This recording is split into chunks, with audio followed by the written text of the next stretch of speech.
This is the Yanks Go Yard podcast with Adam Weinrib and Thomas Carinante. Welcome to the Yanks Go Yard podcast. I'm Adam Weinrib alongside Thomas Carinante, the only podcast that gets you Bronx bombed on a weekday afternoon. This is by far the worst I have felt about the New York Yankees, maybe in my entire life. How crazy is that? What's the record for earliest a season has ever ended? I'm willing to bet September 10th of the previous year is a contender. This was already awful. 2023 was a horrible Yankees season with almost no redeeming qualities. Then they managed to redeem it from September 1st to September 9th. They called up Jasson Dominguez and Austin Wells, paired them with Everson Pereira and Oswald Peraza. Anthony Volpe's bat was coming around to match his defense.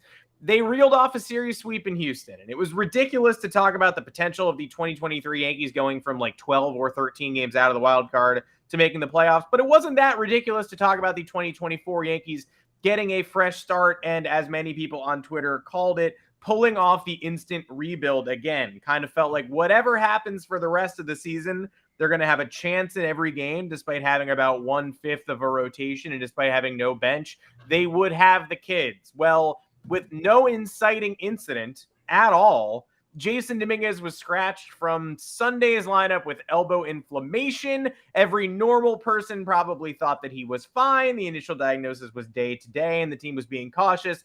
But every insane person knew that hope was probably lost and something awful could be lingering around the corner. And sure enough, after one of the Yankees' weirdest wins of the past 5-10 years, a 13-inning game in which they were no-hit into the 11th, then managed to tie the game twice and walk off thanks to Kyle Higashioka. Should have been a minor respite after a 3-game losing streak and the realization that, okay, yeah, they were not about to pull off a miracle inside straight. They got the news that Jasson Dominguez is down with a UCL tear and will require Tommy John surgery. The good news, he's a position player.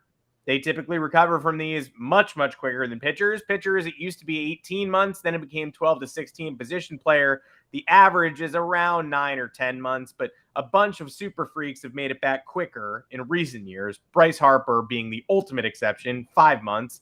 Unfair to expect that from Dominguez, but maybe it's closer to, hitting after 5 or 6 months, full play outfield after 8 months. That seems reasonable. Didi Gregorius got the surgery in mid-October, October 17th, 2018, to be exact, and was back playing shortstop on June 7th, 2019.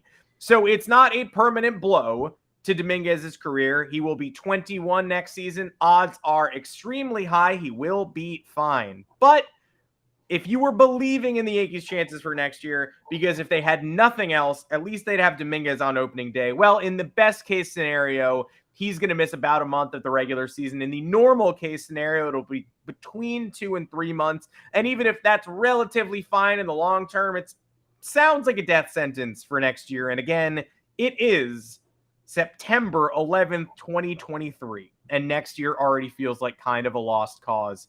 So it's tough to rile up the emotion and enthusiasm for today's show. But we'll talk about Dominguez's injury. We will talk about the man who's replacing him. We'll talk about Brian Cashman's apparent attempts to revamp the pitching staff this offseason at a large sum, plus an old-timers day full of some bizarre statements from some old former Yankees. And guess what? The Yankees go to Fenway Park today through Thursday. 1 game longer than it should be. 4 games of abject pain and annoyance certainly to follow. Because what happened? Well, what happens every time happened. The Yankees seemed poised to take advantage of the Red Sox struggles, maybe have a little fun end of season statement series. Then the Red Sox got 21 hits on Saturday after like 2 weeks of their offense being dead in the water. They woke up. The Yankees lost Dominguez just ahead of the potentially very interesting series on the road. So we don't get anything that we want. And then the New York Giants lost 40-0 last night. Thomas Carinante, welcome to the show. The New York Yankees, technically the season trudges on for another 3 more weeks. It's hard to find joy in it, but if you want to try to create monetary joy, our sponsor today, DraftKings, has an offer for you.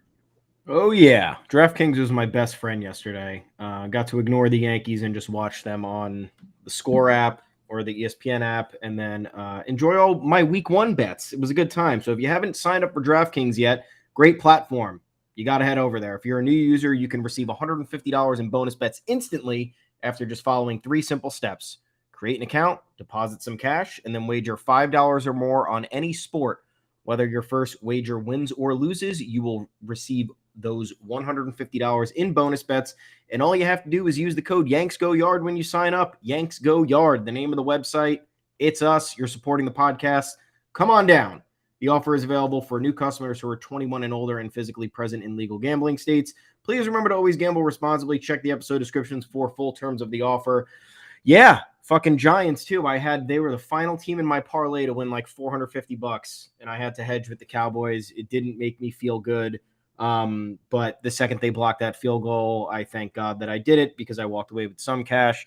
There's no hedging hopes for the Yankee season, though. This is the most downtrodden year I was thinking yesterday about how this is making 2021 look like a successful season, and 2021 was one of our most excruciating start to finish campaigns maybe ever. And I get that people would laugh at that because it was a 92 win year. We made the playoffs, but again, that was a year in which one game separated us from having a home game in the wild card game. And instead we had to go to Fenway, got our asses kicked as expected. Then the Red Sox go on an ALCS run. We endure the Joey Gallo for the second half. We're tricked into thinking that, the trade deadline moves from that year were going to roll over positively into 2022. Nothing really did.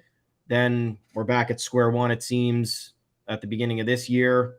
And now I don't even know what to think. You have these guys come up. It's promising for a second. Starting to have some sort of trajectory and projectability for 2024. And the inexplicable happens. I don't know how a 20-year-old has a torn UCL and he doesn't pitch. I understand that freak things happen, but it really feels like freak things keep happening for the Yankees over and over and over and over again. And it's making it not fun to watch. I don't know if it's an organizational problem. I don't know if it's the cosmic elements coming down on us for whatever reason. Because you look back and it's like the Yankees have a really historic franchise, I guess, but like the last enjoyment that this team has really had was that 5-year stretch in the 90s, and then before that it was the late 70s. So like, did we really get that much out of all of this? I keep looking back at the late 90s and I'm like, yeah, that was cool and fun, but like I'd rather not have whatever we're dealing with now for the last 15 years because this is not enjoyable whatsoever. Makes you not want to watch baseball. That's it. I mean, this is the least fun by far. I think I tweeted this. I don't know. I think I blacked out, but this is the least fun I've ever had investing in anything. Yeah. Like how is faith rewarded so little? Like I know that like any number. I mean, again, this is obviously what every visitor wants to watch and listen to, and they can't believe that these words are coming out of Yankees podcasters' mouths.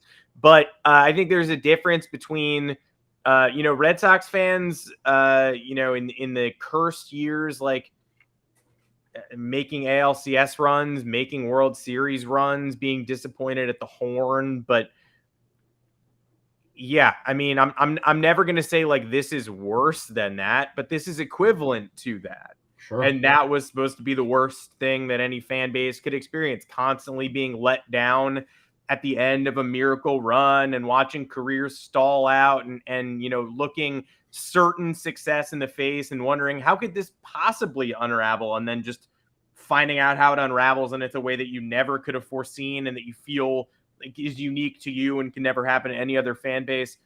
Like that, we are living through the Red Sox curse years.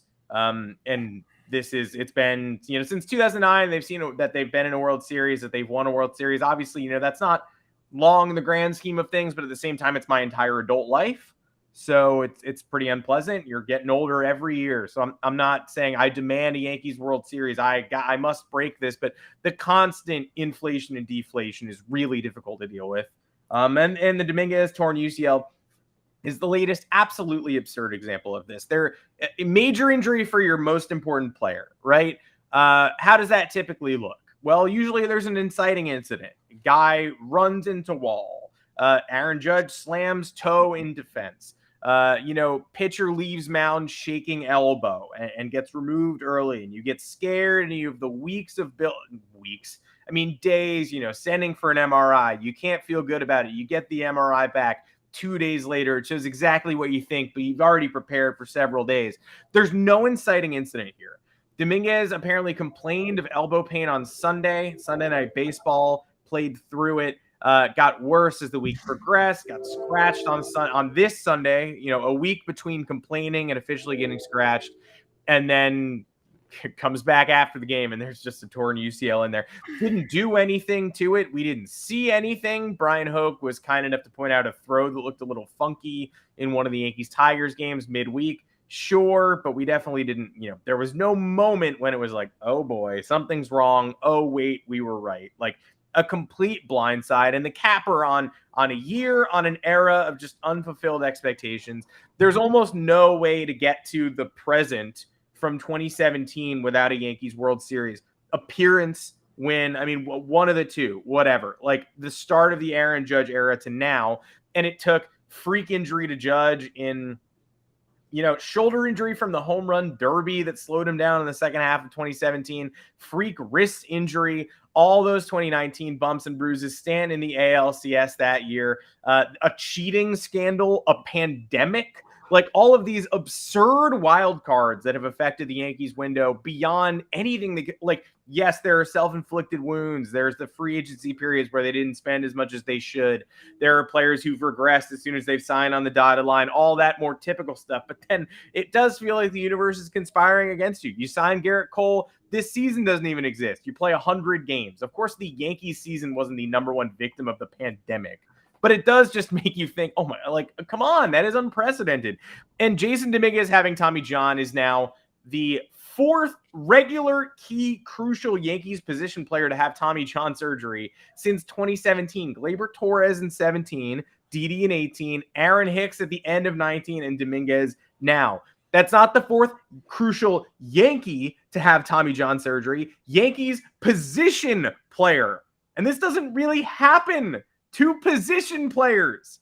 Their recovery is more assured than pitchers in a shorter time frame, but it's certainly more unpredictable. All of those guys ended up, Didi was great in 2019. Aaron Hicks was never the same again, although he suffered more maladies. Gleyber Torres, you'd never know this happened to him. Bryce Harper, you'd never know this happened to him. But name the Tommy John position players from the modern era. It's Ohtani, who's also a pitcher, Bryce Harper, 4 key Yankees. And then I dare you to name some others. There are very few of them. And it's insane that they would all be clustered on this franchise. So do not tell me that the Yankees have had some godforsaken luck. And do not tell me that we should still be thankful for 2009 and our deep pasts. Because I went from being a teenager to a grown adult, and I've seen things that you couldn't imagine. I have gotten to the finish line. I have lived that cursed life. That's what we're living right now. We are living that Red Sox style cursed life. I know Red Sox fans want it to last far longer than it has, but during the Red Sox curse, the Celtics were winning 17 championships, and the Bruins were the gold standard in hockey, and eventually the Patriots started winning Super Bowls. Yeah. We've got nothing. We got the Giants. Giants had one of the worst 10-year stretches of football you'll ever watch for a team that, that shouldn't be mired in that kind of irrelevancy. And I felt myself feeling the same thing staring at the Giants yesterday. Basically, yeah. I mean, the Yankees have been mired in this absurd luck, and watching the Giants regress yesterday, lose 40-0 on national television in their debut game. I was just looking at, like, if Brian Daboll and Joe Schoen, who appeared to have been the NFL Coach of the Year last year and a GM who partnered with him to build a stable organization and dig them out of this decade-long hole in 1 year, maximizing their lack of talent last year and making the playoffs and winning a playoff game. If that pairing turns out to be bad and rotten and smelly and they built something broken, then I really don't understand sports, society. Like, that would be the most cosmically confusing thing to ever happen to my fandom, but it's running neck and neck with the 2017 to present Yankees, where you just don't trust anything. You can't trust a single maneuver or brief ray of positivity because it's going to turn around whether the reason makes sense or not. Whether it's a pitcher struggling with a chronic injury like Carlos Rodon, you're like, damn it, didn't see that coming, but at least I get it. Of course, there comes a chronic injury to derail that pursuit. Position player getting Tommy John for the 4th time in 6 years is one where you go, I don't know, man. I don't know where that came from. Yeah, I think the saddest part about this entire thing is that a lot of Yankees fans, at least ones who were kind of realistic about the expectations this year, resigned themselves to knowing that this team was not a contender once Judge went down. Yeah. And then further resigned themselves to knowing that this was a lost season and only requesting one thing. They just wanted a September that they could watch with the young up-and-coming players in the organization so they could be invested in some capacity and not have to feel dejected or feel like they were not being a loyal fan, because it does feel shitty when you're not watching your team. I don't want to watch the Yankees. I've minimized my actual being glued to the couch and watching full 9 innings Yankees games over the last couple months, because I basically can't stand Fenway series as it is. Yeah. Like, this one's going to be impossible to watch. Not for nothing, but we were so excited about the promotion of Dominguez and Wells and all the kids. You take Dominguez's bat and stats out of the lineup and look at what the kids are doing. 140, 110, 180. I mean, it was just Dominguez. So they've injected talent into this lineup, but the talent has not been producing. Yesterday, if you need evidence, look at the weekend series against the Brewers, where through 10 innings yesterday, they had 7 hits in the series and no hits in the finale. That's just as bad, if not worse, than ever. So that's what we're sending to Fenway Park. The Red Sox lost a 13-12 heartbreaker on Saturday. They're still pretty far out of the playoff race at this point. They could still pull off a miracle. It's within bounds. All you want really is for the Yankees to be representative this week, shake things up a little bit. Of course, the Red Sox, luckily they lose that heartbreaker, but 21 hits in a 9-inning game after being pretty dormant offensively for the week prior. They win yesterday 7-3. Once again, it's happened every single time the two teams have faced off this season. One stock up, one stock down heading into that series. There's a reason the Yankees are 1-8 against Boston and 70-64 against the rest of baseball. The Red Sox are under 500 against the rest of baseball this year, not against the Yankees, 8-1. And I just wanted a non-embarrassing September stretch where maybe we make them think things about next year. We make them think things are a little more uncertain, and we can't even do that because we're once again entering this series sliding in opposite directions, and the most interesting Yankee won't be playing. Yeah, we wanted an introduction with these guys, especially Dominguez, because he was the most promising from the jump to the rivalry on the road. It was cool that they had gotten that experience in Houston. That was, part one of the growth at the MLB level for them facing tough assignments. Even though they hadn't faced the toughest, you have the Tigers. The Brewers aren't that great. We kind of saw that front and center. We were just way worse. And then great you had pitching, gibberish offense. Yeah, the offense was terrible. Then you have a couple of division matchups down the stretch that would give you the opportunity to play spoiler or at least not finish last in the division. And then you have this, and it's just sad because like so many other bad teams get this. Like the Royals get this all the time. The Nationals have gotten this over the last couple of years because they have they've been working to bring up younger talent.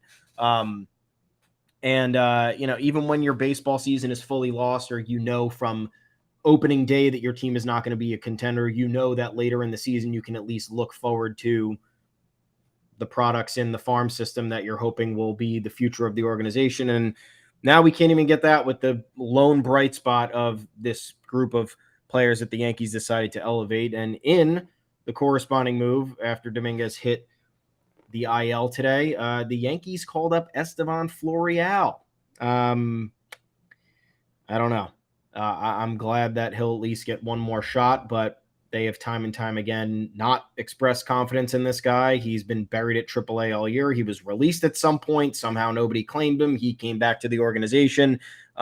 They opted to go with much less inspiring players over him. They have allowed all of Jake Bowers, Billy McKinney, and Isaiah Kiner-Falefa to flounder in the outfield as time went on, and they still kept Florial down there. Now he comes up, absolutely tearing it up at AAA. He's hitting 284 with a 945 OPS, 28 bombs, 25 stolen bases. This was kind of not that exact production the Yankees were looking for, but a combination of power and speed that they didn't really have. Another left-handed hitter that they desperately needed. He'd gotten staggered opportunities. Was I confident in him, I guess, maximizing his ceiling? Not exactly, but I also thought it was unfair in the manner in which he was brought up and utilized, because if you're a young player and you're getting the staggered playing time and you're not seeing that consistency, it's going to be even harder for you to catch on. Then again, I know that there are high standards for Yankees top prospects. So, a guy like Dominguez immediately makes an impact. A guy like Austin Wells immediately makes an impact. So many other Yankees prospects have not made an immediate impact. So it was refreshing to at least see that. Now we get 2.5, 3 weeks of Florial to see if he can do anything for 2024, because this roster needs depth for next year. Exciting, not really. Would be fun though if he were able to play any role in ruining the Red Sox season. Yeah, Florial going on a heater run is more impactful for him than for the Yankees moving forward. And it would be great. He is somebody who absolutely deserves this chance and deserves a chance to prove the Yankees wrong. Because again, this season's over. Probably was last week. Now it definitely is. We do one positive podcast. They go 1-3 against the Tigers and Brewers and almost go 0-4 and lose their long-term center fielder for probably about half a season. So lesson learned on our part. But the Yankees have gone really far and wide. They've searched every corner of their minor league system to not play Esteban Florial. They're like going to their master strategist being like, is there any way we can avoid playing this lefty, speedy center fielder who's got 20 homer power at AAA and stealing 25 bags? Is there anybody else we can use?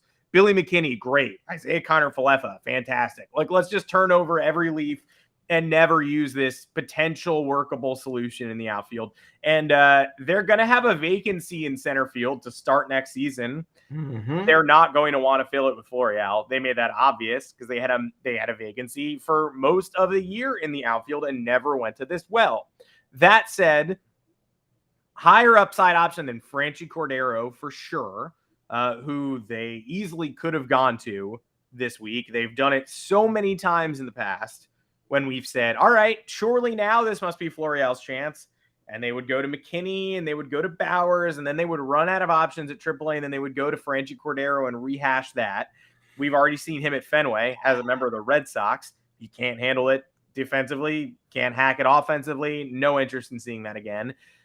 So what the worst that happens is this lost, struggling Yankees team calls up Florial and he doesn't play well or gets buried on the bench again. Yeah, I guess that's the worst that could happen, but that's not really all that bad. Again, the season is over. But the best that happens is they give the man a chance. He is able to establish himself as a big leaguer, or at least fool enough other organizations that don't yet know what the Yankees think they know. Yankees think he's a 4A player, a quad A guy. He has the chance to put up 20-ish games, a little bit less, of excellent production so that teams around the league look at him and say, we knew all year the Yankees were wrong. Now he's proving the Yankees wrong. Now we can try to steal him from the Yankees this offseason. The Yankees probably aren't giving him that chance next year. The center field thing is going to be really tough because they're going to have Dominguez back, but they're also going to have to sign a competent, above-average performer this offseason, but not someone who Dominguez can't take their job at the end of all this. So, if they sign Cody Bellinger, you're blocking Dominguez, who's better and younger. If they sign a long-ish term center fielder, it's a very confusing situation that the Yankees find themselves in. If Florial is a stud and they could just use an internal solution to stop that gap before Dominguez is ready, that would be great. They still need to get veteran bench players. We've talked about this a million times, but that would be nice. Odds are much higher, though, that if he does show out, he is auditioning for somebody else. And the Yankees went so far in trying not to do this all year long, April through September. He cleared waivers. They still sent him down. They literally got rid of him and he came back. They refused to use him. Now they'd better use him, at least for his benefit. Yeah, that's the least they can do at this point. And yeah, the Cody Bellinger talk, that's all I keep seeing on Twitter. Everyone's saying, Bellinger and Yamamoto would be a huge offseason. And it's no, it wouldn't. $200 million for Cody Bellinger. No. And I don't care I don't care about the money. I'll pay anybody whatever if it's the right fit. Cody Bellinger is infamously not the right fit. There are way too many question marks over, what he did from 2020 through 2022. Now he's having a resurgent year, which is great for him, but there's no evidence to suggest that that's going to sustain. Change of scenery might have reinvigorated him. Obviously, he's kind of out of the woods with his injuries now, but this is a guy who just was having his poor performances compound by the game when he was on a very big stage in Los Angeles. I know he had a couple of heroic moments in the playoffs, even when he wasn't performing to his maximum capabilities over the last few years. But you already have a long-term a center fielder in Dominguez. There is no sense in blocking that and paying, again, more money for either a redundant asset or, again, an expendable one. Outfielders, you do not need to pay unless they are the best in the game. Cody Bellinger was once upon a time one of the best in the game. Then a lot of question marks have surrounded his play over the last few years, and it's not worth investing all of that money, especially when you have needs everywhere else. This team needs depth. This team's going to need maybe a half of a new rotation.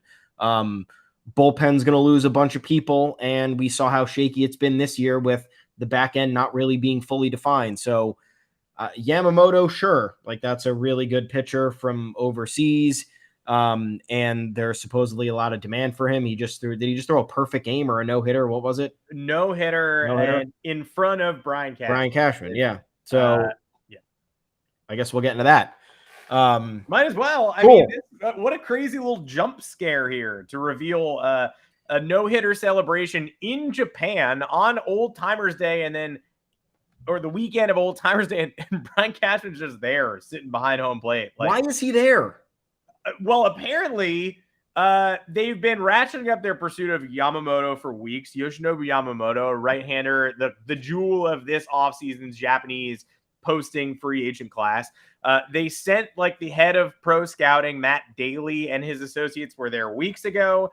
This time around, Cashman and Omar Minaya were both in Japan. Why? And a report leaked out of Japanese Yahoo Sports saying that Cashman is prepared to way outbid his $155 million offer from Masahiro Tanaka to get this done.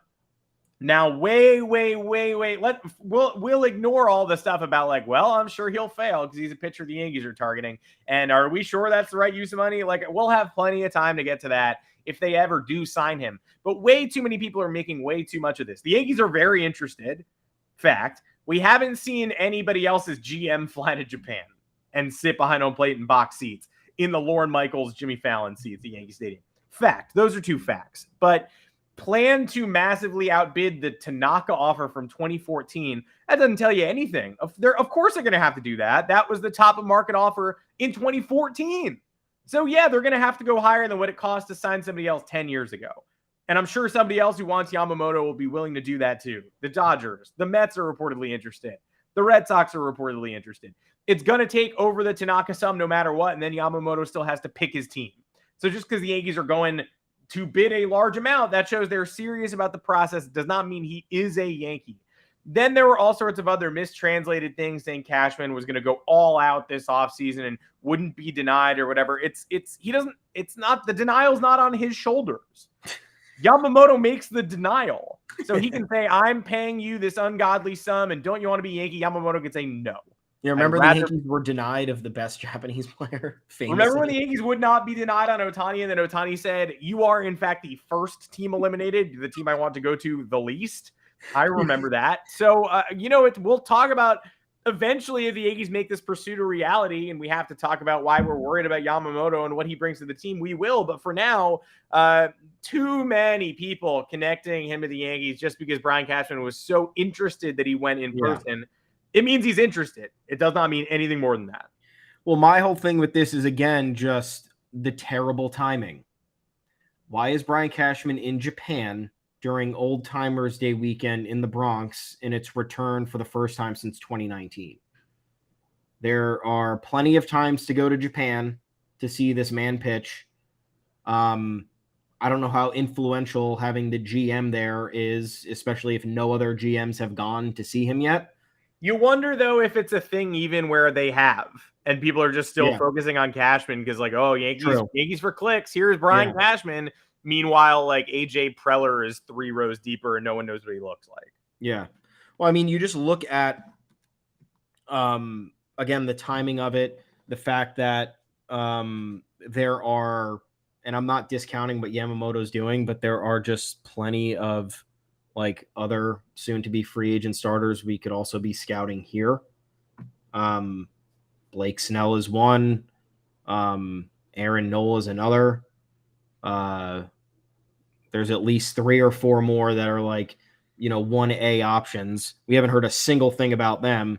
And then meanwhile, the Yankees are going to be traveling to Japan again on the weekend of Old Timers Day. It just goes to show that like maybe the older players didn't like Cashman. If Aaron Boone came out and got booed, Cashman's like, nope, no thanks, not going to do that. Yeah, exactly, because you go back to the Captain documentary and Derek Jeter talks a lot about how he asked for the contract talks, what was it, 2010 or 2009 to not get leaked.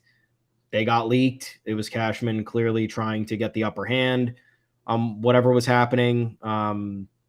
So, yeah, I mean, I don't think Cashman is well liked, but it's also just not a good image for the franchise to have your president of baseball operations, who's been there for 25 years and is supposed to have all these long-lasting relationships with players of yesteryear for the honoring the 1998 team, which was the first year Cashman became GM. Obviously, none of his moves, but he inherited a great core. It was one of the greatest teams of all time, and he's not there. I don't get it. He's in Japan watching a guy pitch who he can watch pitch at any other time.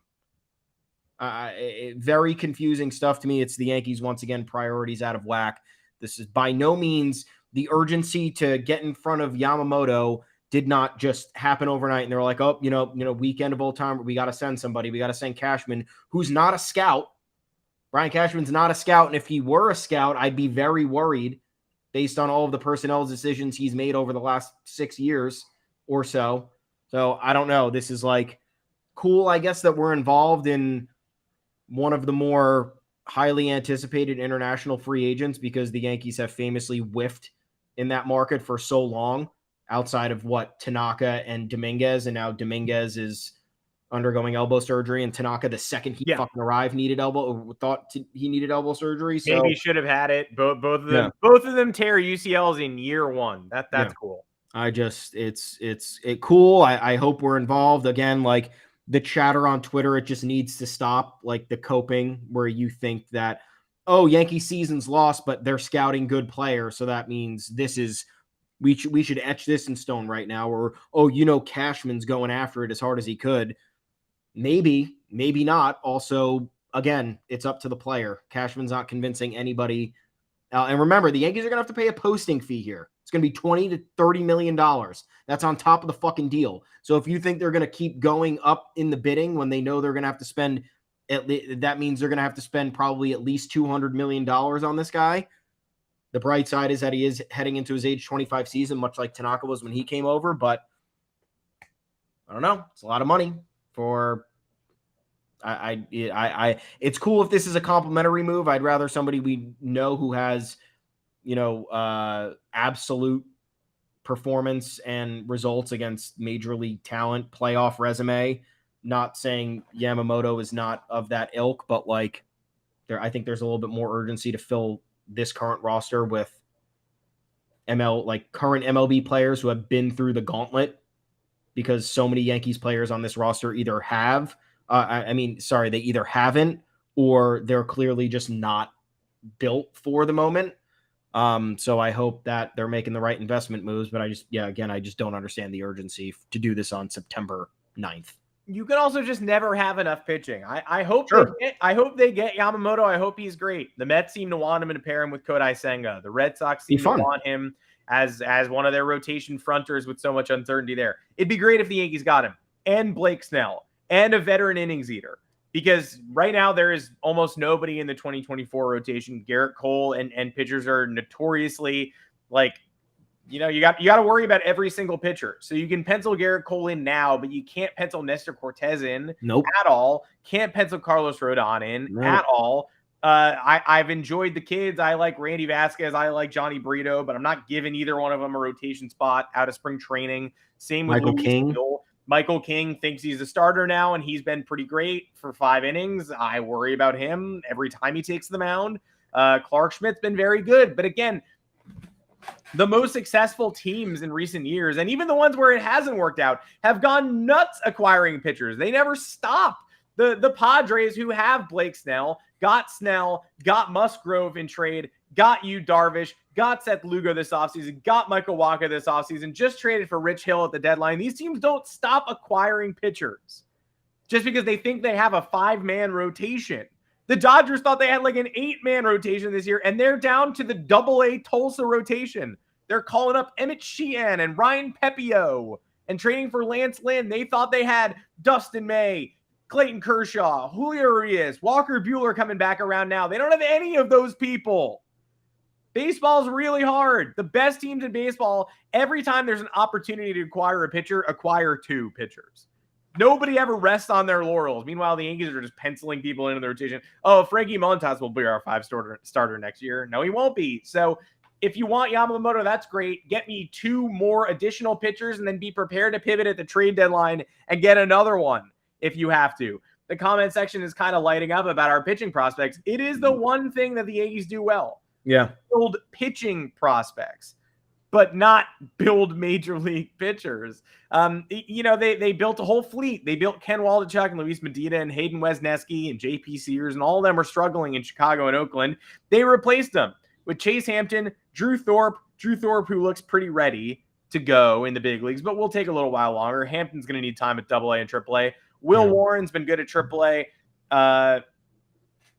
Clayton Beater struggled at AAA. Vasquez and Brito have been good in the big leagues. I mean, there's good depth there, but I'm not handing over 3 rotation spots to the Yankees farm system next year. You want Yamamoto, fantastic. You better save money for 2 more pitchers, and then again, be ready to pivot again at the deadline, because if you think you're done getting pitching, you are not.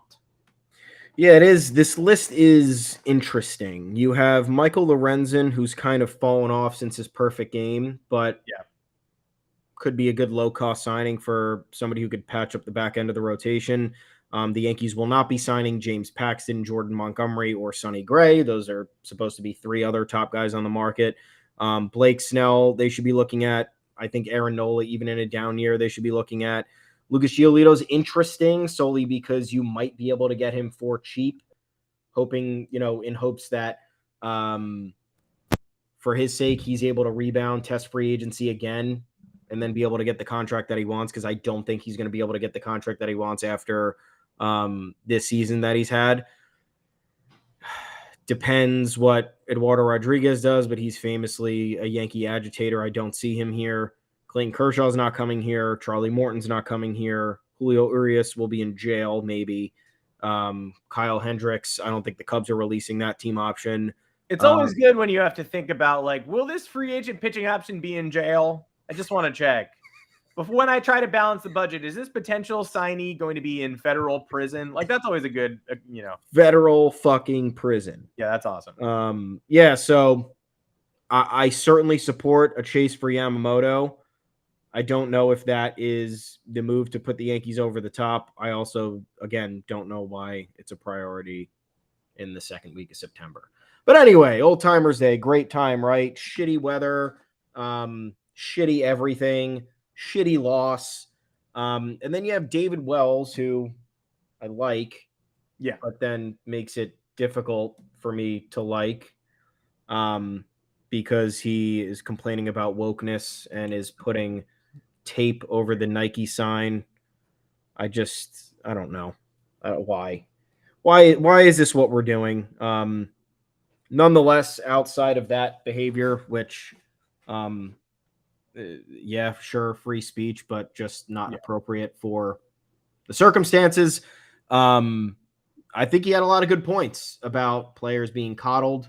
Yes. Which, again, kind of an old world, older generation type comeback to whatever's happening in the modern day, whether it's, higher salaries or jobs being a little bit more cushy or there being less blue collar opportunity, how all the shit goes with the older generations. But I thought he made a good point that, some of the players are too coddled. Their salaries are high, so they're treated differently. They are not disciplined. There's no accountability. And I think that has been a very big indictment on the Yankees over the last few years. There has been no accountability. Aaron Boone is very much a player's manager. He does not discipline anybody. If he calls somebody out, it's the lightest call out of all time. We've seen countless, and I'm sorry because he's having a good year, but we've seen countless Gleyber Torres gaffes over the last 3 years, and Aaron Boone has been very guarded in his criticism. One time he said that he talked to him after a game when he decided to not hustle to first base. Otherwise, it's been like, yeah, those are tough instances. And it's like, dude, he's sprinting around the bases on a pop-up. Like, can you eviscerate one of your players? Can you bench him the next day? Can you move him down in the order? Anthony Rizzo, like, God bless him. I know he has a brain injury, but just remained in the 3-hole for 2 months as he was batting 160. The list goes on and on for every other uninspiring performance, or Aaron Hicks, a good example. Bad body language for 2.5 years, still was playing. We got to yank him off the field at home because he let a guy jog around the bases without chasing a ball. But then he eventually starts playoff games. Oh, sure. Cool. Yeah, great. But David Wells was saying that, he thinks that management should be a little bit more tough and send players down to the minors, regardless of what their salary is, to give them a reality check. I don't disagree with that. Somebody who's making, $15, $20 million a year. Hey, go check out Somerset. See how you enjoy that for a little while. And then maybe reality will set in and you'll realize how much harder you have to work being up here with the big league team on, in theory, one of the most renowned franchises in the history of sports. A lot of complacency here. Not a lot of accountability in the public sphere. I don't know. Again, we don't know what goes behind closed doors, but it's tough when any of these managers, coaches, executives, whomever face the media, because there's never any clarity. It's always beating around the bush, lack of directness. And I think that while a voice like David Wells is refreshing in a sense, because you do want, the old school kind of bulldog mentality where it's like, hey, get in your teammates' face, make sure that you're holding, them up to their standards and that they know when they're fucking up, because this is a team and we need to pull each other up. I don't like how he managed to burst onto the scene and kind of overshadow, I think, all of the very valid things that he said with kind of childish acts of combating the left for whatever reason on Old Timers Day, the least politicized event in sports, Old Timers Day. Yeah, I don't think we needed a pull quote from the article that was like, everyone should have a gun, because he was making good points about coddling athletes. And it's like, wait a second, what? No, I don't want, no, that's, I mean, people, whatever. Like, if you pass a bunch of background checks, I guess you can have a gun, but it doesn't really seem relevant for today's action. No. I applauded his efforts to throw the team under the bus and to make it clear that this was not that people wouldn't visit. People from the Yankees past wouldn't just visit the locker room and be like, we got a great group of guys here. These kids are hungry or whatever. Yeah.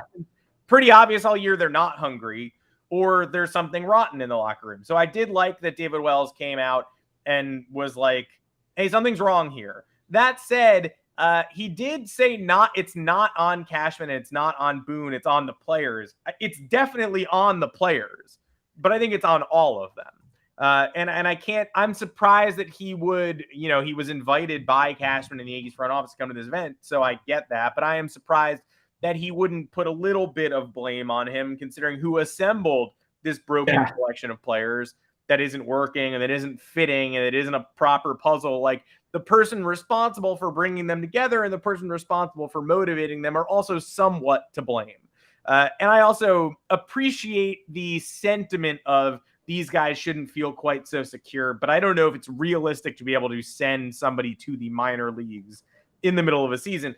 Maybe a 2 or 3 day benching, though. Like, Gleyber Torres is certainly fragile and has, had seasons torpedoed in the past by being in trade rumors and just being in the public consciousness, which makes him not an ideal candidate to keep around long term. and to play spotlight series. So maybe you do have to be kind of careful with him. But Josh Donaldson, the example used here in the comment section of somebody who batted 4th and 5th every single day when he was healthy. How did I forget to mention him? What an asshole. Even though he didn't earn it, and the fact that he had that long conversation with Cashman or with Boone that delayed Boone's availability and then somehow resulted in no changes being made it seem like Donaldson got in a room with Boone. Boone was like, look, man, we have to address this. You've been bad. You're going to have to move down the lineup for the good of the team. And he was like, that's not fucking happening, and here's why. And then somehow Boone got alphaed by Josh Donaldson in a private room. 100%. We all found out about it. That's the kind of person who the manager in that situation does need to say, sit down, shut up. This meeting is not going to be 40 minutes long. We don't need to talk baseball. You are not going to be playing the same position that you have been for a long time on this team. When you play, you're batting 9th. You don't clean up anymore. We got you for a specific job. You haven't done it in a year. So why don't you sit down for a week? And I think that's the sentiment that you can take from David Wells to say, yes, this organization needs more of that, needs more cut. They need to be able to cut bait on things that are not working before it's way too late. Not a wokeness issue, though. Not really a wokeness issue. It's the easiest low hanging fruit there. It's like, oh, players are being coddled. Liberals must have taken over the Yankees. Hal, what's going on in there? The computers are libs. Yeah. I don't think so. The liberal analytics department is really bringing this whole operation downhill.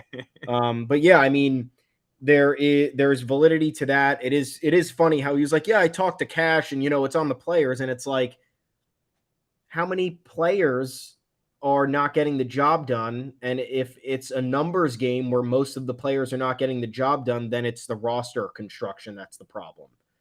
If you have a roster of stars and, like, for example, Aaron Judge and Giancarlo Stanton are not pulling their weight every single day in the middle of the lineup, then you're like, yeah, it's the players' fault. Like, these guys were signed here and brought in here to do big things, and they are not producing whatsoever. Like, yeah, but when the entire roster is, or a majority of the roster is either injured or not built for the moment or falling well short of expectations, that's an organizational problem in regard to scouting, recruitment, anything else in between, evaluation when you're talking trades and free agency, whatever it may be. So I hope some of the conversation stuck in terms of making things a little bit more, I don't know if strict is the right word. It just feels like there's a lot of complacency and there's a lot of leeway for players that shouldn't have it. We've talked about this for just about everybody on the roster with the exception of Aaron Judge and Garrett Cole, I think, because at some various point over the last 4 or 5 years, somebody who was expected to have a very large role in this team has disappointed in a manner you would have never expected, or has regressed in a manner you would have never expected. And that seems to me it's more of an organizational problem rather than, oh, the players aren't getting the job done. It's probably a mixture of both and part of the reckoning that this organization needs to have. Anyway, reckoning coming tonight at Fenway. Here comes the reckoning. Yeah, I mean, enjoy, guys. Look, all of you here who hate us, all of you here who listen to this for your enjoyment because of our pain, you'll have another one on Thursday to listen to. This series in Fenway is not going to go well. Like I said, we had our fun last week. We had a little bit of, hey, what's going to happen if we're kind of near the playoffs? And, hey, what's going to happen if these few prospects kind of pan out? And funniest article we've ever published is, can Jasson Dominguez be on Yankees roster if they make miracle playoff run? Just 1,000% no to all parts of no. He can't be. No, they won't be. Thanks for reading. You could delete the whole article and make it 6 words. No, period, and also no to the other thing. Period. Well, we know how these series go in Fenway. The park shrinks every time we arrive, but only for the Red Sox. Nobody on the Yankees can pitch unless it's Domingo Germán, and then he will completely unravel in the midst of a no-hitter. Yeah, the crowd that's been barely paying attention for weeks and has been tweeting about how this is the most disappointing Red Sox team in years will just get a Devers home run and be like, oh my God, we're so back in the first inning of game 1. Devers owns the Yankees. LMAO off, so funny. LMAO. And then they'll be in it for the next 3 days. And then whatever the start of the next series is, the Red Sox will, score 2 runs in 9 innings. And then they'll be like, constant disappointment. This roller coaster never ends. And they'll act like the Yankee series never even happened. But it did, and it will. It's going to be bad. And it sucks, too, because, the Red Sox are not good this year, and they still have the upper hand on us because they kick our ass. We're slightly worse. And they avoid Garrett Cole in this series, which is super convenient. I'm actually glad about that, though. I'm sick of that. I don't want to. But he's the fucking Cy Young this year. Of course, he's going to be the Cy Young in a year where this team is complete ass. Yeah. At the very least, can he be the fucking Cy Young at Fenway one time before the year ends? No, he can't.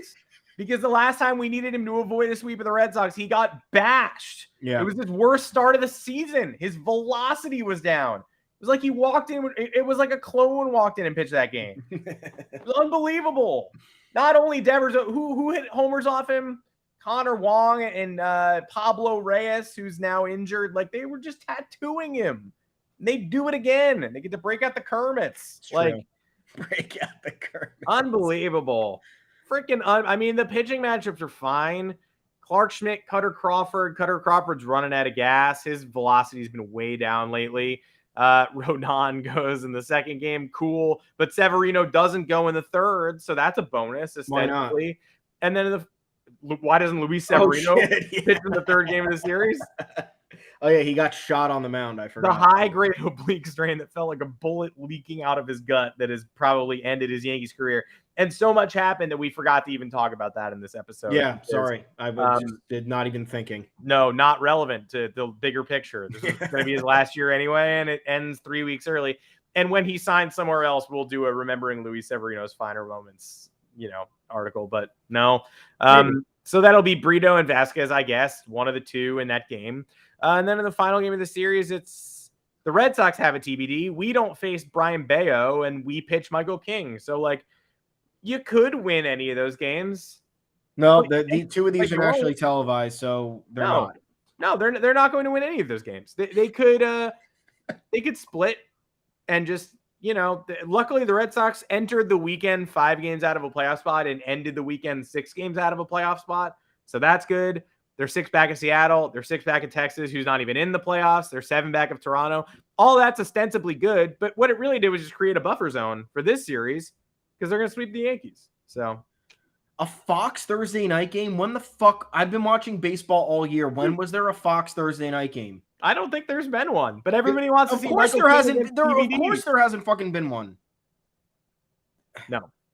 Unbelievable. It's playoff run season, so we have to run a nationally televised game at our favorite stadium, Fenway Park. The media loves Fenway Park. Any opportunity to get a Fenway Park game, they'll do it, even though there might be dead bodies in the wall and rats. They love it. They can't wait.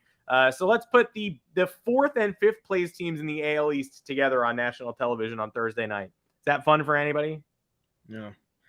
Yeah, it's just funny how bad this, or just how mediocre this Red Sox season has been, and they had a chance. They were 69 and 61, 2.5 weeks ago? I refuse to count them out until they are literally mathematically eliminated, but they could have made a big charge the last couple of weeks even and have not done that. No, they are 4-9 over their last 13. But I guess 8-9 over their last 17 won't look so bad when this week is over for them. No. Sox fans will be.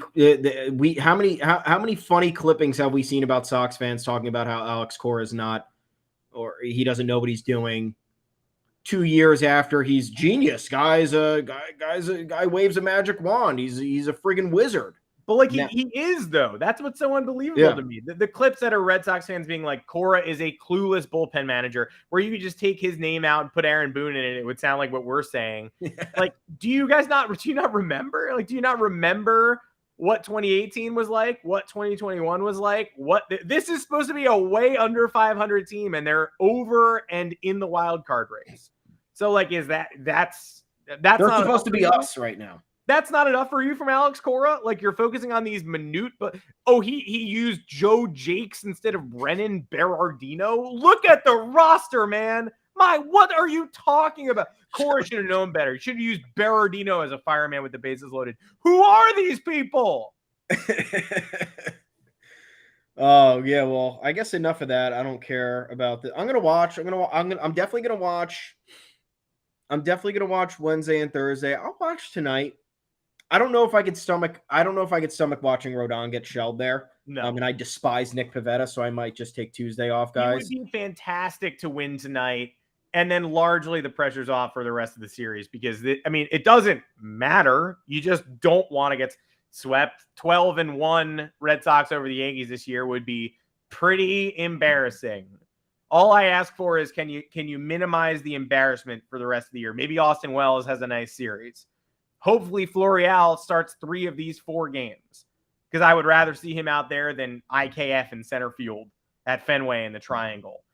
If the Yankees were to by some miracle win tonight's game, that would make Tuesday basically a game you don't have to watch. Then you watch games 3 and 4 and say, I hope they take one, and I hope they're able to hold serve in this series. Other than that, they lose tonight's game, then you can already feel the spiral beginning.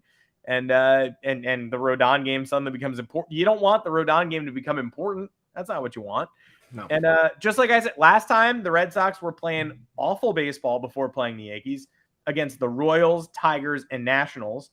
They were down like 8-1 in the last game of the series against the Nationals in the middle of the game. And what do? They reared back, and I think they lost it 10-7, but they cut it from 8-1. Pablo Reyes hit a grand slam.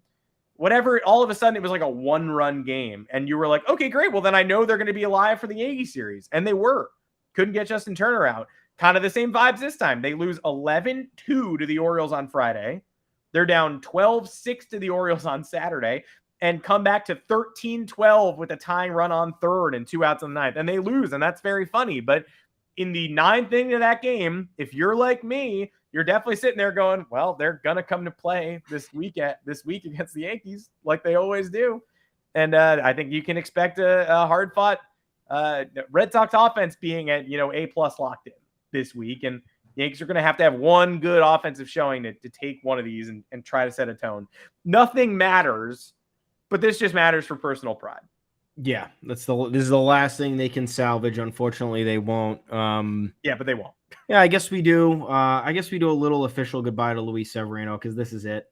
That's it. Yeah. We'll do an official one when he signs elsewhere. But you thought for a little while there he was auditioning for the qualifying offer. He definitely needed the remainder of this season to even spur a thought of that conversation in the front office. And now he's out for the rest of the season with a lat injury. This is his 4th lat injury. Yeah. I don't know if you've been keeping track, but I did a little bit of I go to RotoWire when I'm trying to figure out what's going on because I wrote a little story on him on Saturday.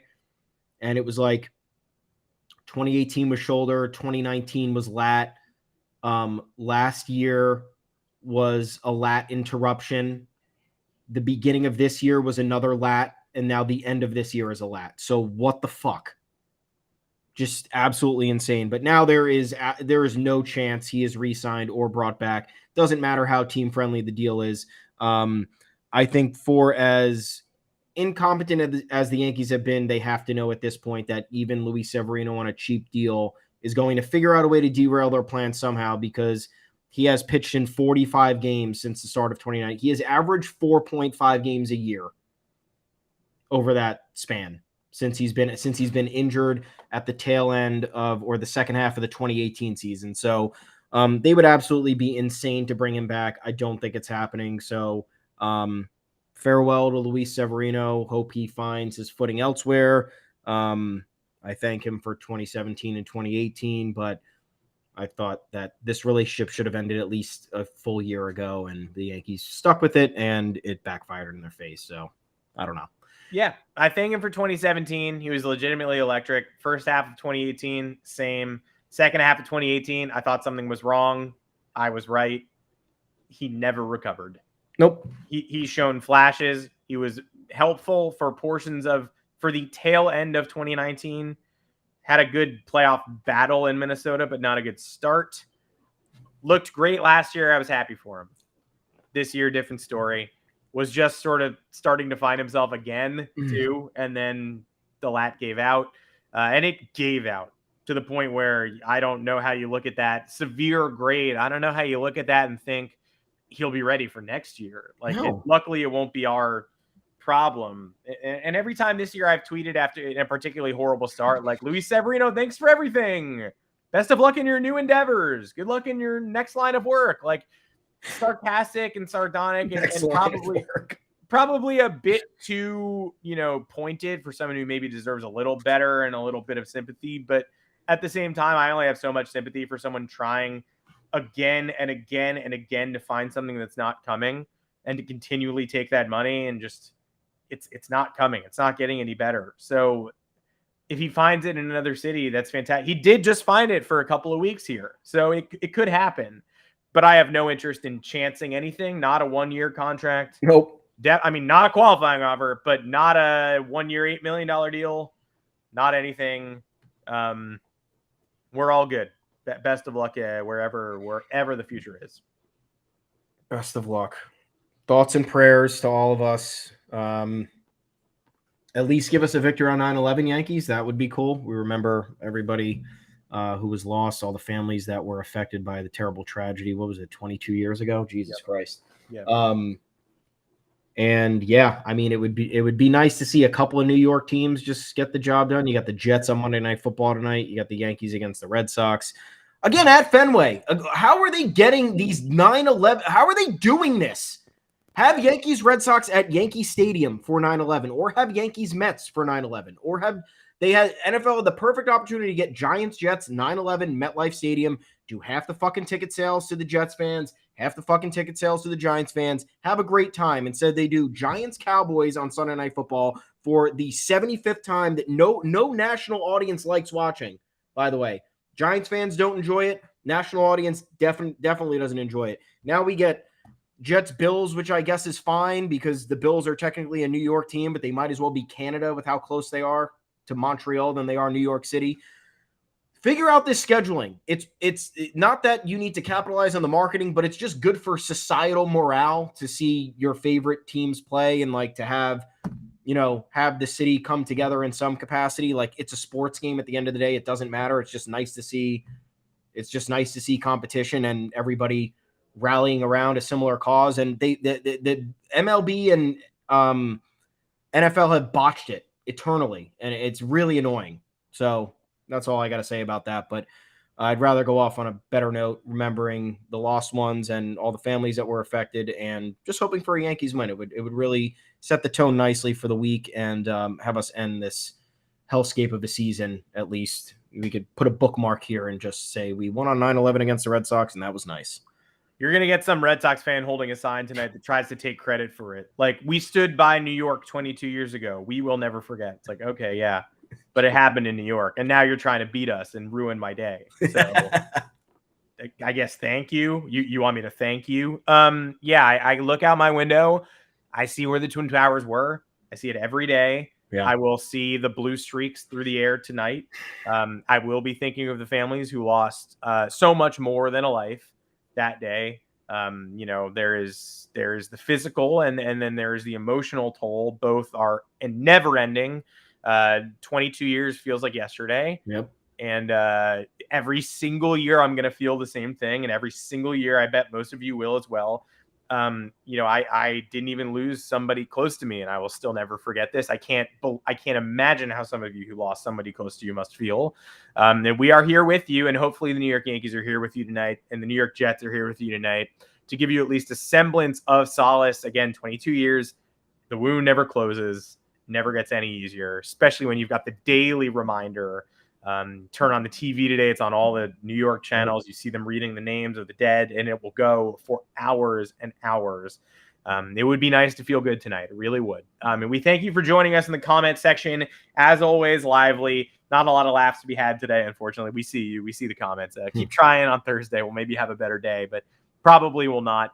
Jasson Dominguez, best of luck in your recovery. Luis Severino, best of luck with your next steps. New York Yankees, best of luck as the Walking Wounded heads to Fenway Park, Estevan Florial can make a major statement for whatever his next team may be. It would be truly nice to see him do that. That said, I'm sure the lineup's about to drop, and I'm sure it's IKF and dead center batting fifth or some other piece of nonsense. So we hope to see you back here on Thursday. It's every Monday and Thursday, 2 o'clock Eastern time, streaming live on YouTube, also on all podcast platforms, Apple, Google, Spotify, all the good ones. Wherever you get your podcast, you will find us there. We sincerely thank you for sticking with us. The times could not be tougher for the New York Yankees. I would have loved to have talked about a weird, wacky, fun 13-inning victory yesterday that reminds us sort of why we love baseball, even in a lost season, but it turned so glum so quickly thereafter that it just does not feel relevant. That was a really enjoyable fake game. Yeah. Like when you're out of it and you can win a game like that, it does make you go, we couldn't win a game like this when it mattered more, really. But it also just makes you go, man, that was so weird. Like, and actually kind of spoiled the Brewers weekend a little bit. That was sort of devastatingly fun, but we don't even get to enjoy that because we got just awful news afterwards. And hopefully it just does not get worse from here. Best wishes for a clean surgery, clean start to the recovery. Use the code yanksgoyard, the promo code on DraftKings, today's sponsor. Yeah, feels weird to drop that in there, but of course, appreciate you all. If you haven't signed up yet, DraftKings is the spot. Full terms are in the description. We love you all. Thomas Carinante. You can find me on Twitter at Adam Weiner. But where can everybody find you if they want to commiserate tonight or for the rest of the season? For the rest of life, at Tommy's_takes. We are at the official yanksgoyard Twitter account at yanksgoyardfs. We are both there. You don't know who's answering you, so that's what makes it a good time. Head on over to yanksgoyard.com. Plenty of content there. We are still full steam ahead. A lot of offseason questions, a lot of fallout from the Dominguez news. A lot more things to be upset about. So we are not leaving. We might just preserve ourselves from not watching full 9 innings for the rest of the way because it's pretty damn brutal. But we are here. We are tuned in, and we are giving you everything you need to be informed on. So stick with us. We appreciate you guys reading and tuning in. We will see you again on Thursday, hopefully with something. I just want something. One thing for you guys, for us to enjoy, and we'll be talking about it then. Have a good week, everyone. Have a good week, everyone. Do something, New York Yankees. Just do something.